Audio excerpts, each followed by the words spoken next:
Welcome to the Horror Mansion, a place where every shadow hides a story, and every door leads to fear.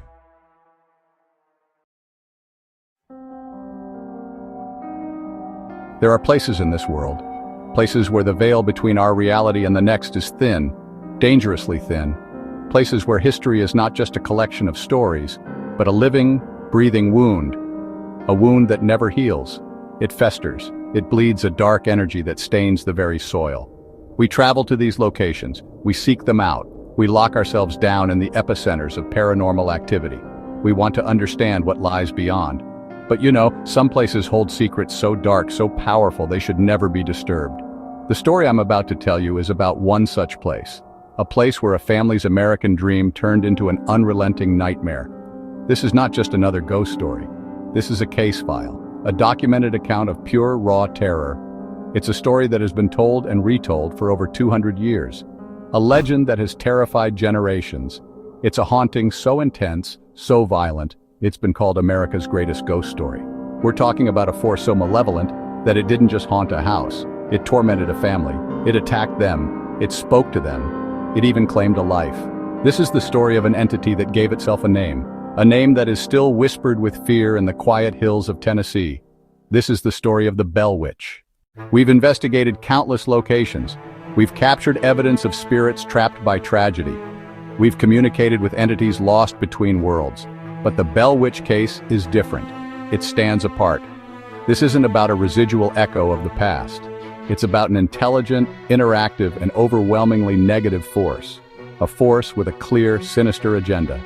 To understand this haunting, you have to go back to the beginning, to a quiet farm on the banks of the Red River in Robertson County, Tennessee. A place that, in the early 1800s, was the very edge of the American frontier. A place where a dark seed was about to be planted. The year is 1817. The Bell family is respected. They are hard-working farmers. They are church-going people living a simple life.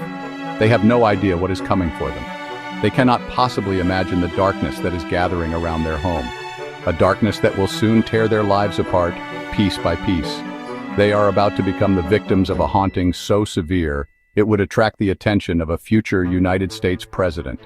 Their personal hell would become a national legend. And it all started with a strange creature spotted in a cornfield. An animal with the body of a dog and the head of a rabbit. This was the first sign, the first warning. So, the strange animal sightings were just the beginning. Honestly, they were just the opening act. Before long, the activity moved from the fields to the house itself. Just a faint sound, like a gentle tapping on the outside walls.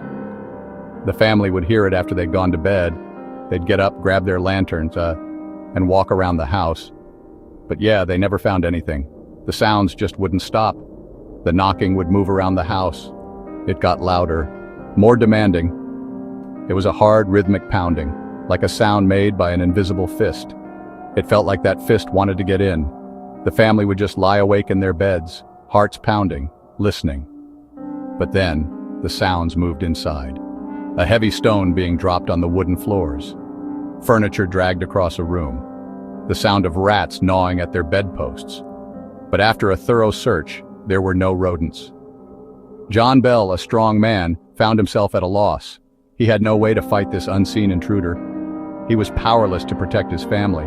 The entity was slowly building its power. Soon it would move from noise to violent intent. The haunting of the Bell family had officially begun. The noises, honestly, were just the first wave of the attack. Now the entity was ready for the next phase. It was ready to speak. It started as a whisper. Pretty soon the whispers grew more distinct. It went from a weak whisper to a loud, clear, commanding presence. The entity could mimic the voices of different people. Its primary voice, a harsh, guttural woman dripping with hatred. It would quote scripture word for word, then instantly scream profane, vile curses. It mocked the family's religious faith. Classic signs of a demonic or inhuman entity. Mimicry, to know things it shouldn't. Blasphemous behavior. It wasn't bound by distance.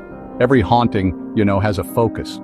A person who seems to receive the brunt of the paranormal activity. In the Bell house, the entity's primary target was the youngest daughter, Betsy.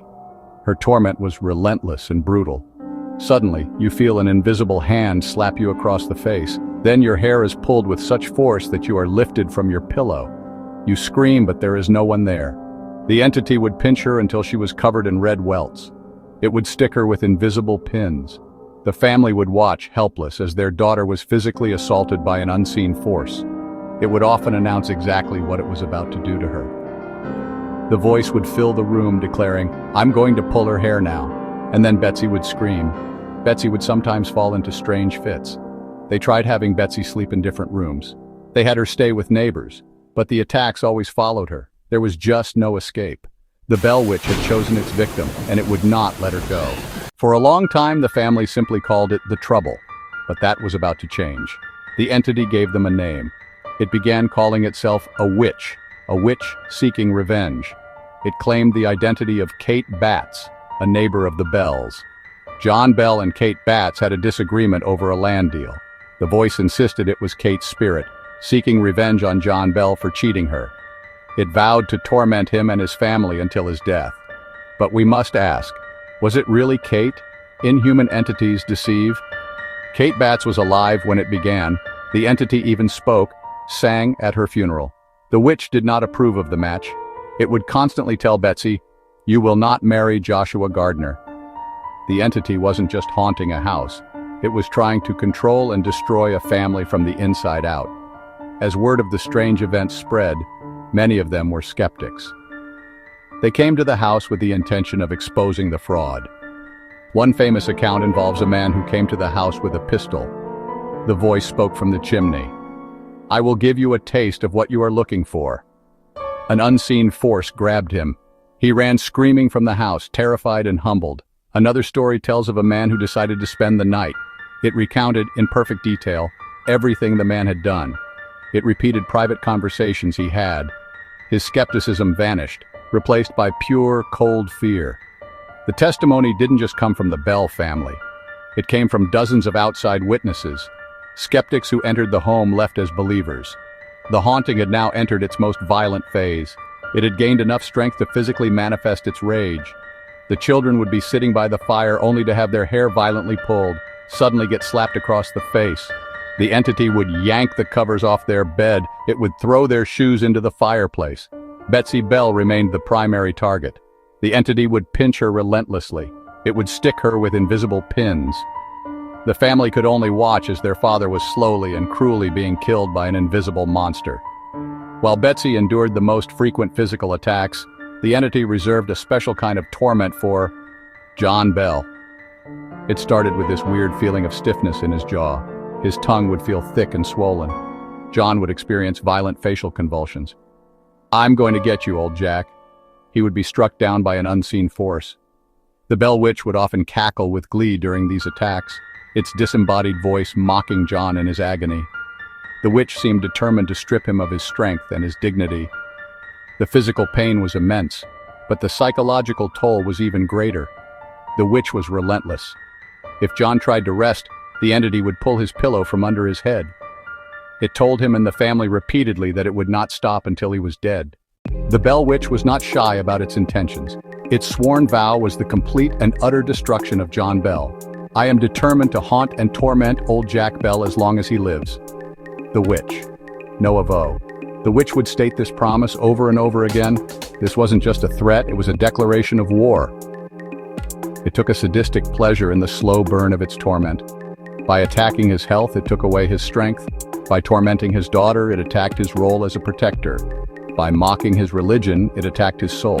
It also sought to control and ruin the lives of his children. It became obsessed with preventing the marriage. Whenever Joshua would visit, the entity's activity would escalate dramatically. It would cause Betsy to have her strange fainting spells. Imagine the horror for Joshua Gardner.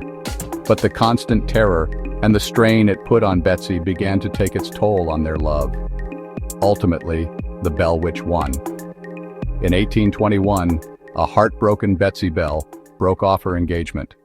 On the night the engagement was ended, the Bell Witch was reportedly ecstatic, celebrating its cruel victory.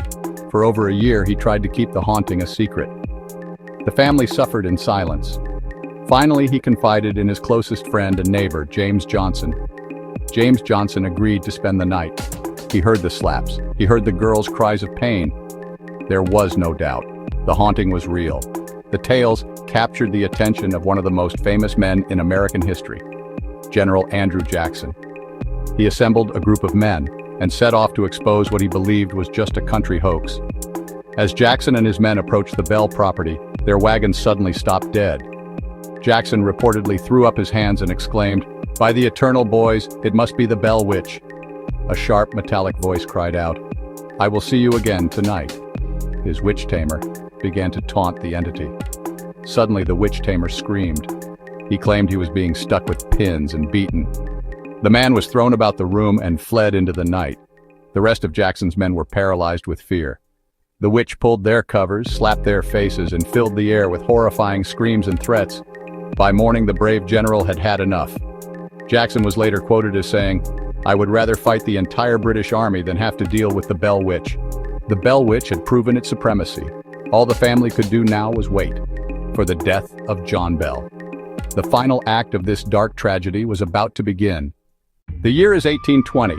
John Bell, once a strong and vital man, was now a shadow of his former self. The Bell Witch had systematically dismantled him and was now closing in for the final fatal strike. In December of that year, John Bell slipped into a state of unconsciousness. His sons found him in a stupor. They carried him inside and laid him in his bed. As he lay dying, the Bell Witch was anything but silent. It celebrated, a horrifying soundtrack to the family's deepest sorrow. John Jr. went to the medicine cupboard. He found a strange, unfamiliar vial. The Bell Witch's voice then boomed through the room. They tested the strange liquid on the family cat. The animal died almost instantly. It was poison. "I gave old Jack a big dose of that last night, and that has fixed him." On December 20th, 1820, John Bell Sr. died. During the funeral, a loud celebratory song erupted from the disembodied voice, echoing through the cemetery. With John Bell's death, a strange and unsettling calm fell over the Bell farm. In 1821, the entity spoke to the family one last time. It announced that it was leaving, but not forever. It vowed that it would return in 7 years. In 1828, exactly 7 years later, the entity made its return. It was not as violent. It promised to return one more time, in 107 years, in the year 1935. Then, it fell silent. The Bell family's ordeal came to an end, but the story was just beginning. The legend of the Bell Witch grew far beyond the borders of Robertson County. It became a cornerstone of American folklore. The story has been the subject of countless books, documentaries, and movies. It's a case file that never truly closes. The core mystery of the Bell Witch remains unsolved. What was this entity? Was it truly the vengeful spirit of Kate Batts? Was it a poltergeist? Or was it something else entirely? Something ancient, inhuman, and demonic. Today, the town of Adams, Tennessee lives with this dark legacy. Visitors to the area report strange phenomena. The spirit of the Bell Witch, it seems, has never truly left. The Bell Witch case stands as a chilling warning that there are forces in this world that we do not understand. Forces that are intelligent, powerful, and profoundly hostile toward us. The Bell family did nothing to invite this evil into their lives. Their story serves as a terrifying reminder that we are not always safe, not even in our own homes, and that some legends are more than just stories. They are echoes of a real and terrible truth.